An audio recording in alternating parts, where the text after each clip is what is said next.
अध्याय का नाम है दिव्य ज्ञान, श्लोक संख्या 37। मेरे पीछे बोलिए। यथेधान से समिद्धोग्निर भस्मसात् कुरुते अर्जुन ज्ञानाग्नि सर्वकर्माणि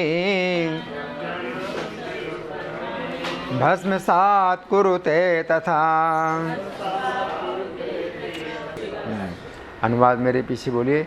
जैसे प्रज्वलित अग्नि ईंधन को भस्म कर देती है, उसी तरह हे अर्जुन ज्ञान रूपी अग्नि भौतिक कर्मों के समस्त फलों को जला डालती है। ये ऐसे चल रहा है ना, ये बंद करना पड़ेगा ऐसे।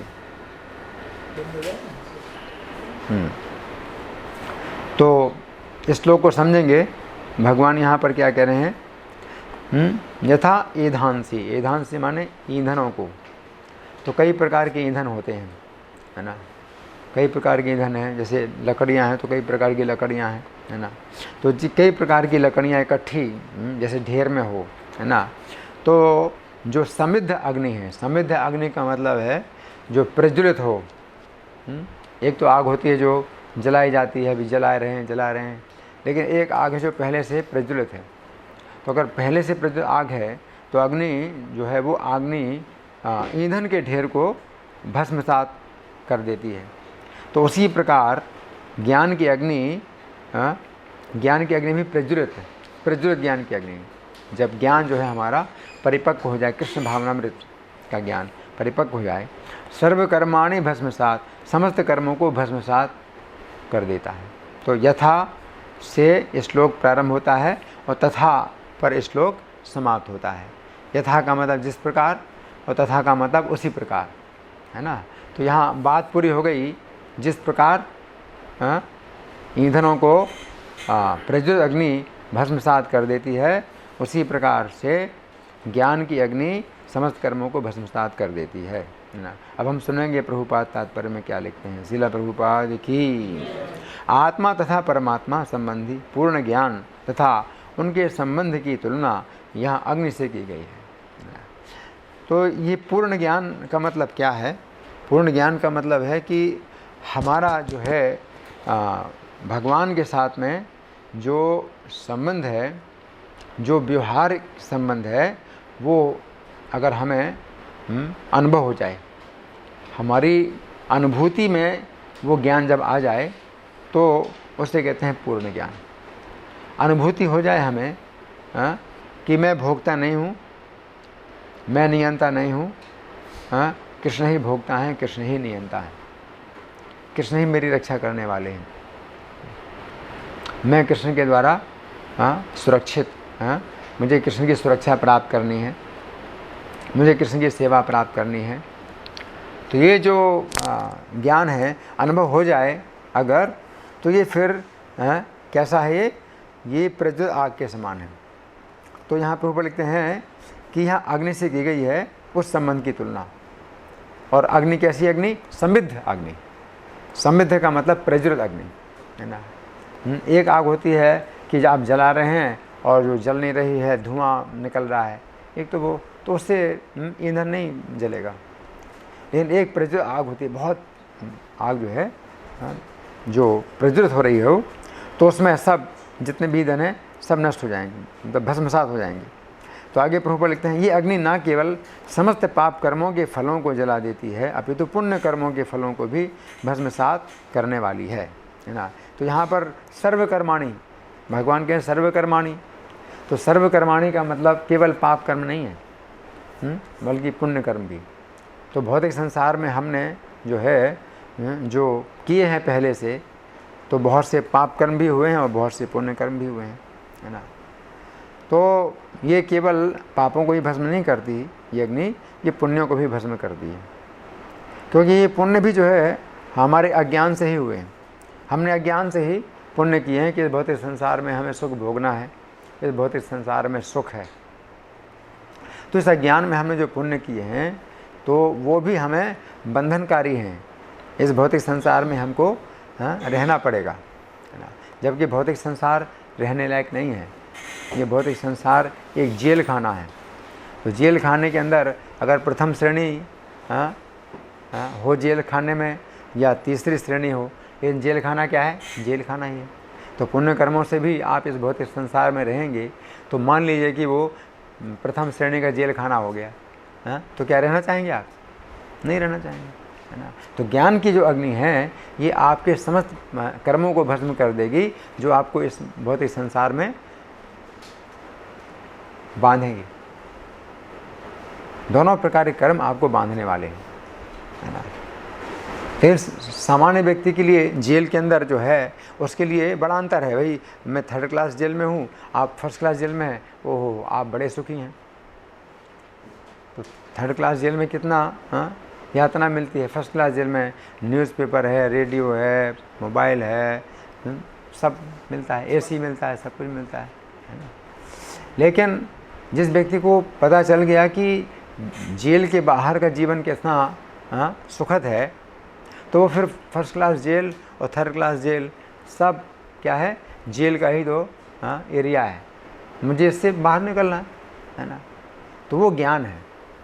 तो वो ज्ञान की अग्नि है, आपके समस्त कर्मों को भस्म कर देगी। वो जो है पाप और पुण्य में कोई भेद नहीं होता है। ये सब क्या है? अवांछित हैं, ये सब अनर्थ हैं, क्योंकि हमें इसमें ये बांधेंगे।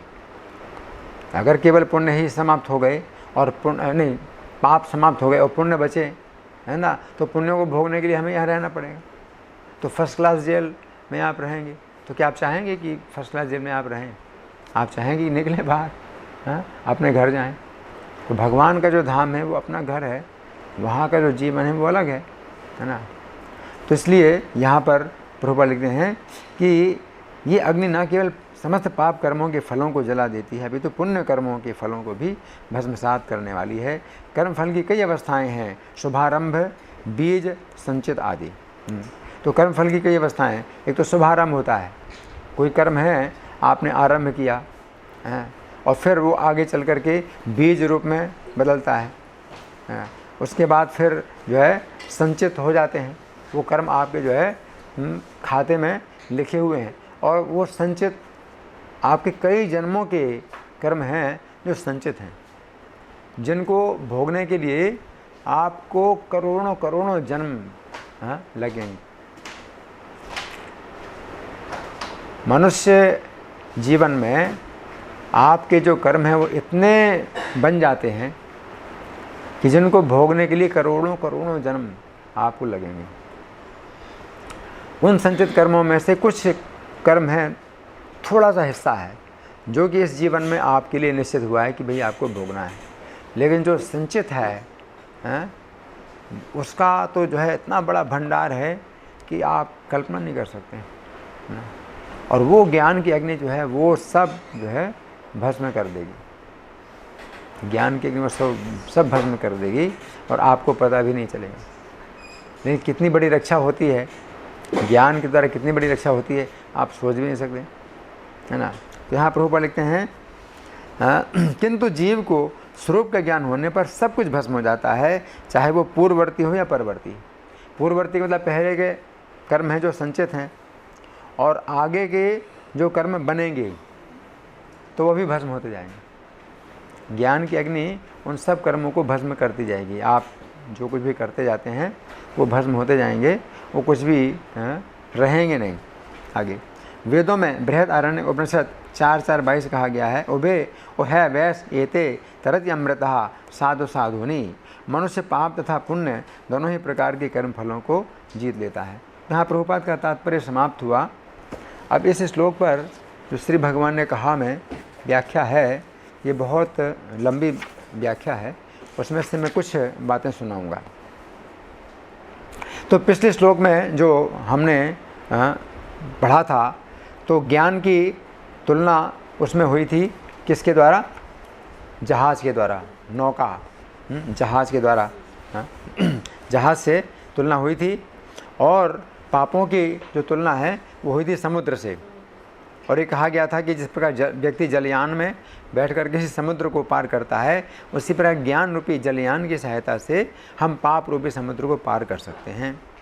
उक्त श्लोक की व्याख्या में हमने चर्चा की थी कि भगवान ने जिन कर्मों अथवा पापों की समुद्र से तुलना की थी वे कृष्ण भावना भावित व्यक्ति के प्रारब्ध कर्म हैं। तो वो जो है हमारे प्रारब्ध कर्म हैं जो नष्ट नहीं होते, जिन्हें हमें पार करना पड़ता है। आज के श्लोक में जो भगवान ने जिन कर्मों की चर्चा की है तो वो उनको संचित समझिए कि वो संचित कर्म है। और पिछले श्लोक में जो भगवान ने चर्चा की थी प्रारब्ध की, वो नष्ट नहीं होने वाले, आपको भोगने हैं, लेकिन ज्ञान की नौका में आप उनको जो है पार कर जाएंगे और इतने सुरक्षापूर्वक पार कर जाएंगे कि आपको कुछ पता ही नहीं चलेगा। आप आराम से बैठे और बातचीत करते हैं और उस नदी को आप पार कर जाएंगे या समुद्र को पार कर जाएंगे, है ना, बहुत सुरक्षित।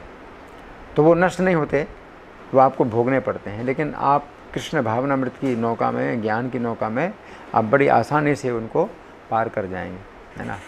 लेकिन ये जो है नष्ट ही करना है, इनको नष्ट ही करना है, क्योंकि ये बहुत बड़ा ढेर है, संचित कर्म है, हमारे कई जन्मों की संचित कर्म है। तो ये सब जो है हमारे जलने ही चाहिए, तो ये सब जो है जल जाते हैं। तो आज के श्लोक में जिसमें लिखा है, परंतु अब प्रश्न उठता है कि कृष्ण भावना भावित व्यक्ति के उन कर्मों का क्या होगा जो उसके द्वारा अनेक जन्मों में किए गए हैं और इस प्रकार उन कर्मों का एक पर्वत के समान बहुत बड़ा ढेर बन गया है। इस प्रश्न के उत्तर में भगवान इस श्लोक में कह रहे हैं कि जिस प्रकार प्रज्वलित अग्नि ईंधन के ढेर को भस्म कर देती है, उसी प्रकार कृष्ण भावनामृत की प्रज्वलित अग्नि व्यक्ति के अनेक जन्मों से संचित कर्मों को भस्म कर देती है ना।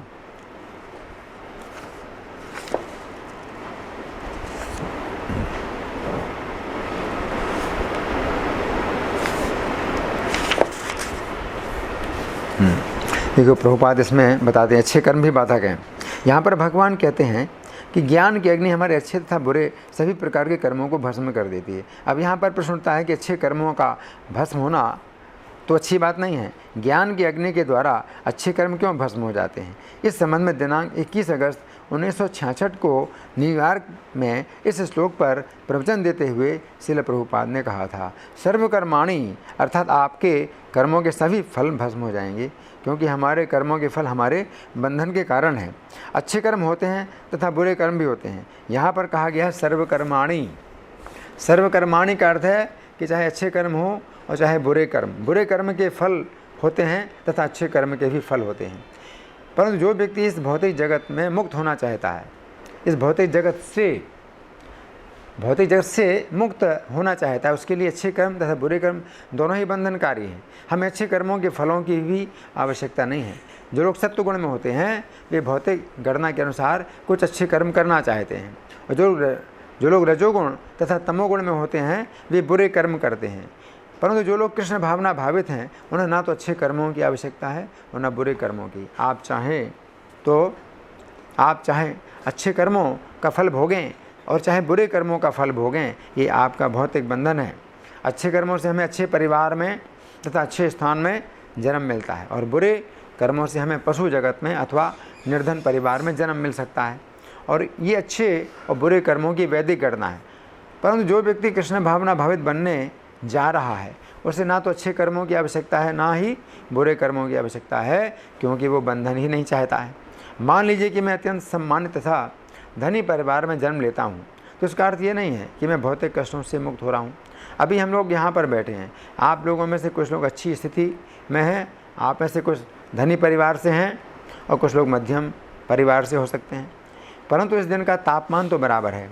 इसमें कोई ऐसा विचार नहीं है कि ये व्यक्ति धनी परिवार से था, इस व्यक्ति के लिए तापमान कम होना चाहिए, नहीं। अतः चाहे हम अच्छे कर्म का फल भोगें और चाहे हम बुरे कर्म का फल भोगें, हमें ये भौतिक शरीर स्वीकार करना पड़ेगा। और जैसे हम ये भौतिक शरीर स्वीकार करते हैं हमें भौतिक कष्ट भोगने पड़ते हैं, परंतु हमारा संपूर्ण कार्यक्रम यही है, दुःखालयम अशाश्वतम। आप 8वें अध्याय में देखेंगे कि भगवान कहते हैं कि जो व्यक्ति मेरे निकट आता है वो इस भौतिक जगत में कष्ट भोगने के लिए पुनर्जन्म नहीं लेता है। आपको नींद आ रही है? हैं? तो आंखें नहीं बंद करना चाहिए, आंखें खुली। अब ये कार्तिक का महीना चल रहा है और ये बड़ा योग है कि इस श्लोक के व्याख्या में हमने कार्तिक महीने की एक कथा डाली है। पद्म पुराण के उत्तरखंड में वर्णन आता है कि श्री कृष्ण की पत्नी सत्यभामा अपने पिछले जन्म में गुणवती नाम की एक स्त्री थी। सुनिए ध्यान से कि कार्तिक महीने का महत्व भी है इसमें, जिसने जीवन भर श्री कृष्ण को प्रसन्न करने के लिए एकादशी तथा कार्तिक इन 2 व्रतों का पालन किया। एक समय जबकि वृद्धावस्था के कारण उसके सारे अंग दुर्बल हो गए थे। किसके? सत्यभामा पिछले जन्म में क्या नाम था? गुणवती नाम था, है ना। वृद्धावस्था में उसके सारे अंग दुर्बल हो गए थे और वो स्वयं भी ज्वर से पीड़ित थी। किसी तरह धीरे धीरे चलकर कार्तिक के नियम का पालन करने के लिए गंगा के तट पर स्नान करने के लिए गई। कार्तिक स्नान, कार्तिक में जो है स्नान का बहुत फल होता है। जो ही उसने जल के भीतर पैर रखा त्यों ही वो शीत से पीड़ित हो कांपती हुई गिर पड़ी। उस घबराहट की दशा में उसने देखा कि आकाश से एक विमान उतर रहा है जो शंख चक्र गदा और पद्म धारण करने वाले श्री विष्णु रूपधारी पार्षदों से सुशोभित है और उसमें गरुड़ चिन्ह से अंकित ध्वजा फहरा रही है। विमान के निकट आने पर गुणवती दिव्य रूप धारण करके उस पर बैठ गई। उस समय श्री कृष्ण के पार्षद उसे वैकुंठ ले गए। उस समय विमान पर बैठी हुई गुणवती प्रज्वलित अग्नि के समान जान पड़ती थी। कार्तिक व्रत के पुण्य से उसे श्री कृष्ण के निकट स्थान प्राप्त हुआ। अब यदि हम इस श्लोक के अनुसार विचार करें तो हम कह सकते हैं कि गुणवती के जीवन में कृष्ण भावनामृत के ज्ञान की छोटी सी चिंगारी पहले से ही जल रही थी।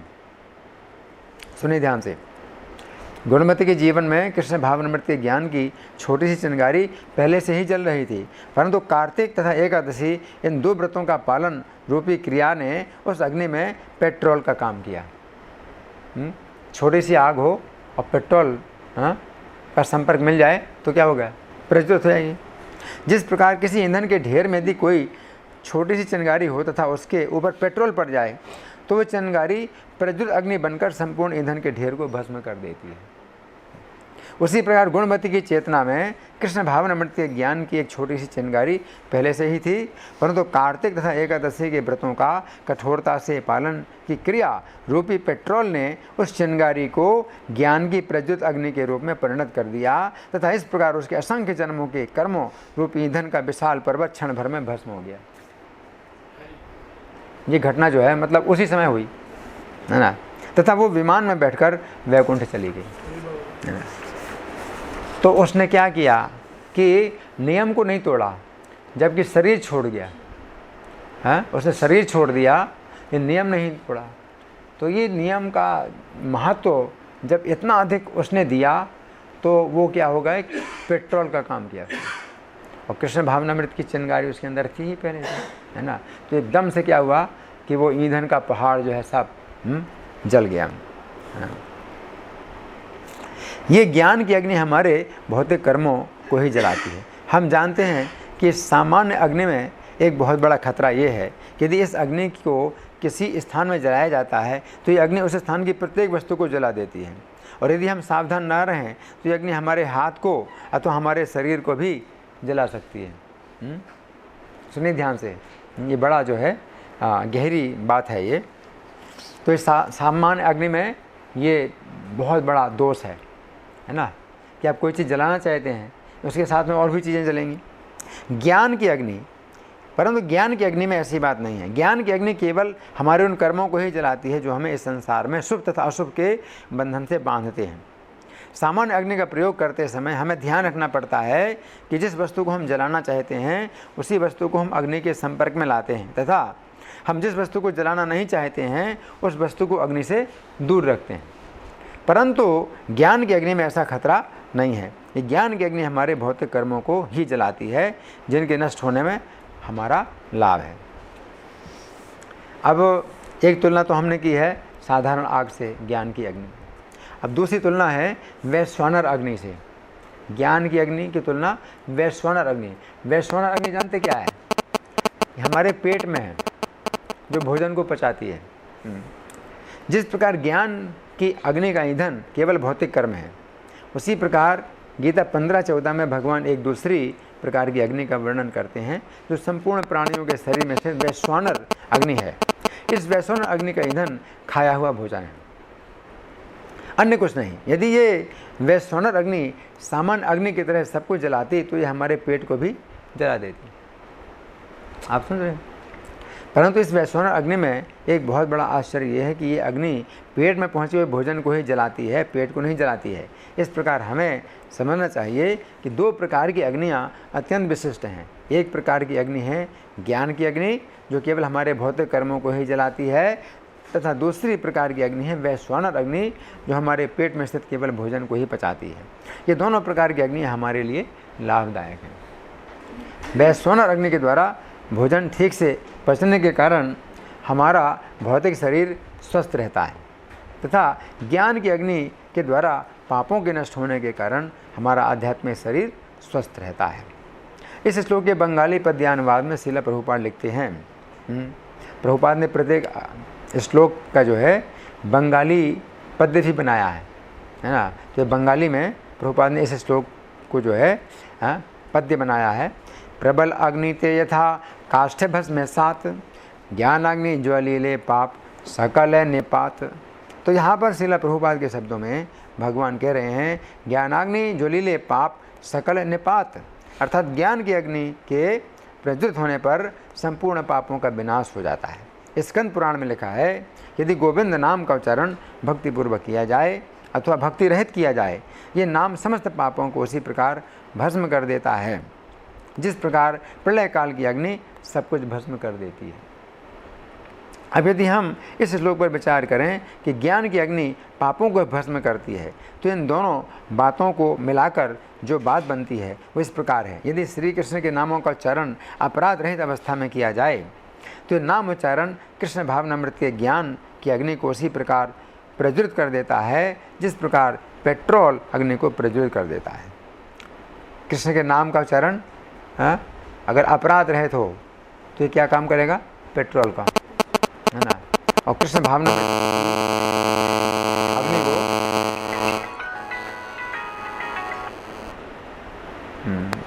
आपके मोबाइल, आपके पास जो मोबाइल है उसको बंद कर दीजिए। मैंने बंद कर दिया।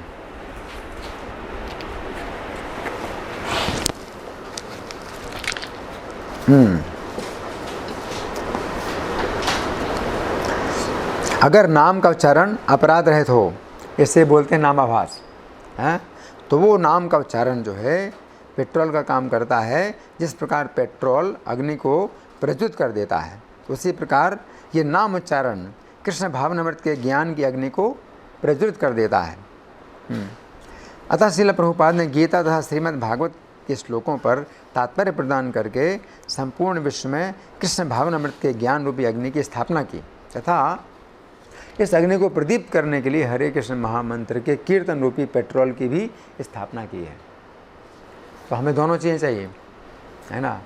तो पेट्रोल जो है अपने आप में आग पैदा नहीं करेगा, उसको कुछ आग चाहिए, है ना। तो हमें जो है जो गीता और भागवत के जो तात्पर्य हैं ये क्या हैं? कृष्ण भावनामृत के ज्ञान की अग्नि की स्थापना की इन तात्पर्यों को प्रदान करके। तो कृष्ण भावनामृत के ज्ञान की अग्नि होनी चाहिए और उसके साथ में पेट्रोल, है ना। तो फिर क्या हो जाएगा? प्रज्वलित हो जाएगा, है ना।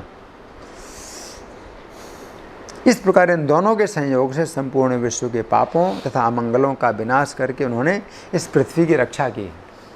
तो प्रभुपाद को कहा जाता है saviour of the whole world, इस पृथ्वी के रक्षक प्रभुपाद। तो ये पूरी पृथ्वी का जो है विनाश से बचाया प्रभुपाद ने इस कृष्ण भावनामृत आंदोलन की स्थापना करके। और कितनी बड़ी रक्षा की है, कोई जानता नहीं इस बात को। ये बातें बहुत गुप्त हैं, बहुत बड़ा रहस्य है ये कृष्ण भावनामृत आंदोलन जो पूरे संसार में फैल रहा है और कैसे संसार को पवित्र कर रहा है ना। अब आप लोगों की ओर से कोई प्रश्न है या कोई चर्चा है? आज के श्लोक का जो विषय है बहुत रोचक है।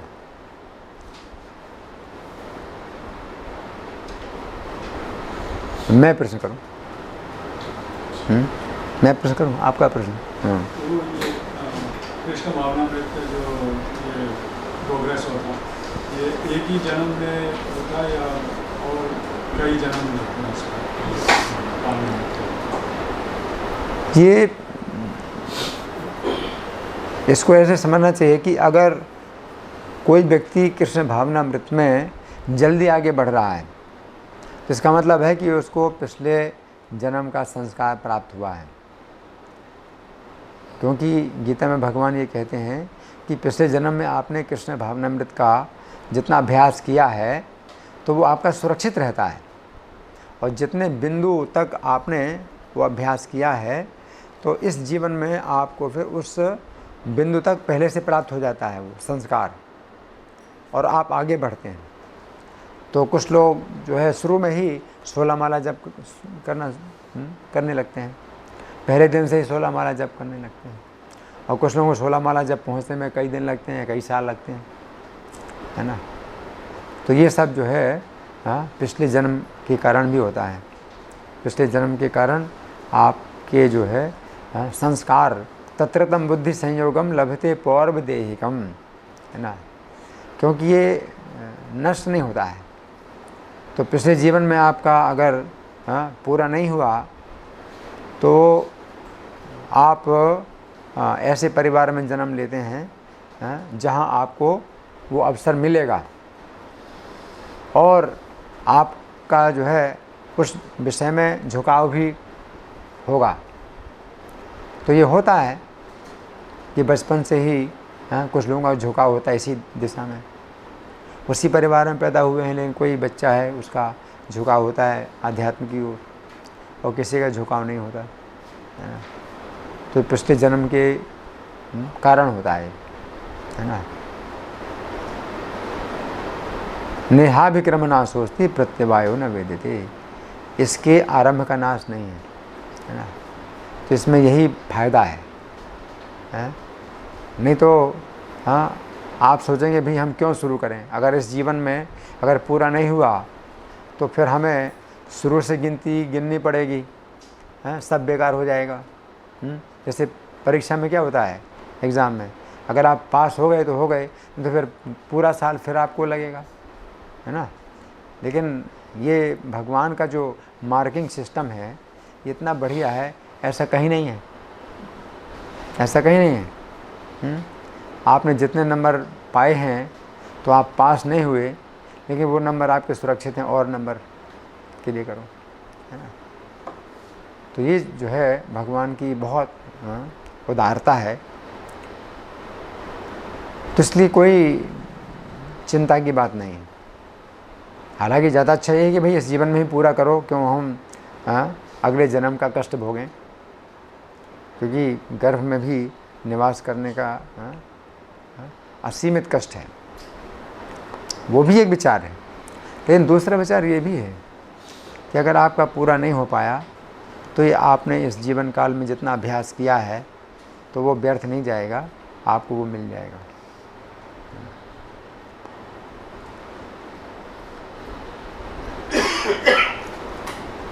और कोई प्रश्न है या मैं प्रश्न करूं?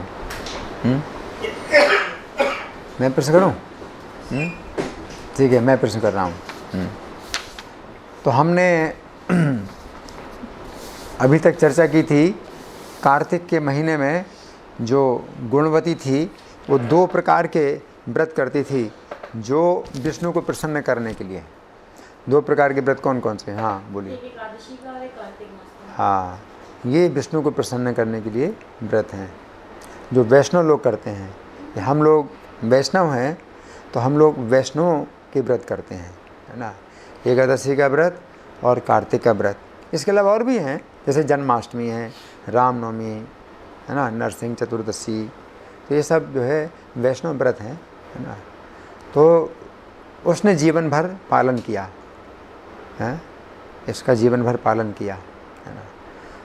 लेकिन एक घटना ऐसी हुई जिसमें कि ये जो वो उस घटना ने पेट्रोल का काम किया। कृष्ण भावनामृत की जो उसकी आग थी, है ना, तो जो कि समस्त पाप रूपी ईंधन को जलाने वाली, है ना। तो वो कौन सी घटना है जिसने पेट्रोल का काम किया, वो क्या क्या घटना थी, वो कौन बताएगा? हाँ, बुजुर्ग अवस्था में भी उसने नियमों का पालन करना नहीं छोड़ा, और कार्तिक मास और एकादशी स्नान का नियम था, स्नान करने गई और नियम से ही स्नान स्नान किया उसने, है ना। और बुखार की अवस्था में, है ना, वैसे तो हम लोग पानी गर्म कर लेते हैं, लेकिन वो निर्धन थी, है ना, तो वो पानी भी कहाँ से लाए, कोई पानी भी उसको लाने वाला नहीं था, है? तो उसके पास कोई साधन नहीं था। इसका ये मतलब नहीं कि हम भी ऐसे ही करें। अगर आप बीमार हैं और कार्तिक में स्नान करना है, या रोज़ भी स्नान करते हैं, है ना, तो ये नहीं कि हम ठंडे पानी में ही स्नान करें, है ना। तो शरीर की रक्षा के लिए यथासंभव हम प्रयास करते हैं, लेकिन उसके लिए जो है स्नान करना ज़्यादा ज़रूरी था। शरीर अगर जो है छूट रहा है तो भी उसने स्नान करने के लिए उस अपना पैर डाला, गंगा जी में पैर डाला, और जैसे ही गंगा जी में पैर डाला तो पूरा शरीर काँप उठा और उसने शरीर छोड़ दिया, है, और तुरंत ही आया विमान, आकाश से विमान आया, तो वो विमान में बैठ करके चली गई, है ना। ये जो है मतलब एक वो है, नियम का जो है महत्व है। अगर नियम को आप महत्व देते हैं, और जितना ज़्यादा महत्व देते हैं, या जितना बड़ा संकट उठाते हैं नियम का पालन करने में, जितनी कठिनाई आप उठाते हैं, तो उसका जो है बड़ा इसमें फल मिलता है। इससे आप कृष्ण भावनामृत में उतनी ही ज़्यादा उन्नति करते हैं, आप आगे बढ़ते हैं। तो आज के श्लोक में जो भगवान ने कहा है कि ईंधन के ढेर को जो प्रज्वलित अग्नि भस्म करती है, तो ये ईंधन के ढेर जो है ये क्या चीज़ है, ये कौन बताएगा?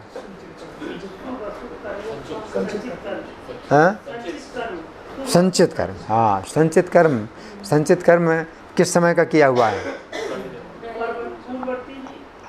कई जन्मों के, कई जन्मों के। इस जीवन में हमें कर्म भोगने निश्चित हुए हैं, वो तो उसमें से थोड़ा सा लिया है, संचित कर्म में से थोड़ा सा निकाल करके हमारे लिए निश्चित हुआ है कि भाई ये हमें भोगना है। और ये क्या है? इसे कौन सा कर्म बोलते हैं? जो हमारे लिए निश्चित हुआ है इस जीवन काल में, जो हमें भोगना है, क्या बोलते हैं इसको? कौन बताएगा? प्रारब्ध बोलते हैं। ये प्रारब्ध है जो निश्चित हो चुका है ना। तो पिछले श्लोक में जो भगवान ने चर्चा की थी कि उसको हम पार करें, प्रारब्ध को पार करें, तो उसको नष्ट करने की बात नहीं थी, उसको भस्म करने की बात नहीं की भगवान ने, हैं, उसको पार करने की, तरिष्यसि, है ना। तो नौका की आवश्यकता है ना। तो हम उनको भोगते हैं, प्रारब्ध को भोगते हैं, तो कृष्ण भावनामृत की नौका में बैठ करके भोगते हैं, तो कोई उसमें कठिनाई नहीं होती, बिना कठिनाई के हम उनको पार कर जाते हैं। और बिना नौका के आप पार करेंगे, कितनी कठिनाई है बिना नौका के, तो बहुत अंतर है ना। लेकिन ये जो है, जो संचित कर्म है, इनको नष्ट ही करना है, जलाना है ना? तो कृष्ण भावनामृत की जो अग्नि है, ये संचित कर्मों को जला डालती है।